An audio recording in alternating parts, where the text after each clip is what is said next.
খায়। সত্য কথা বলতে আমার কোনো লজ্জা নাই আল্লাহ গো।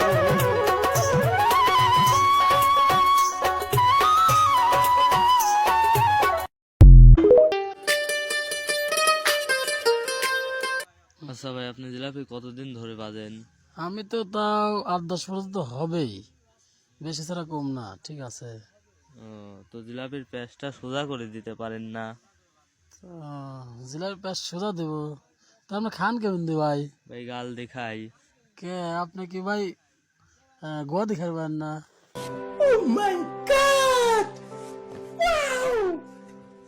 কিছু হইলেই জামাই আমারে কয়, থাকলে থাকো না থাকলে চইলা যাও। আরে বেটা, যেই কালে পরিমনির মতন আছিলাম তখনই তোমার সংসার ছাইরা যায় নাই, আর এখন তোমার সংসারে খাটতে খাটতে আমি সকিনা হয়ে গেছি। এখন তোমার ছাইরা যামু, তোমার হাড্ডি যতদিন আছে আমিও তোমার সাথে আছি।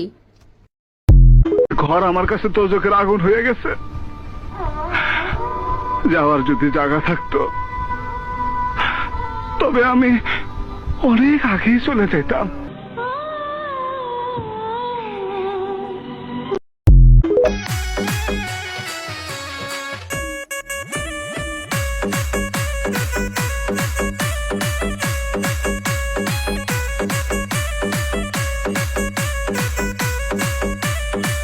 স্বামীর থেকে আপন ব্যক্তি দুনিয়ার জমিনে আর কেউ হতে পারে না, তাতে আপনি যতই যুক্তি দাঁড় করান না কেন।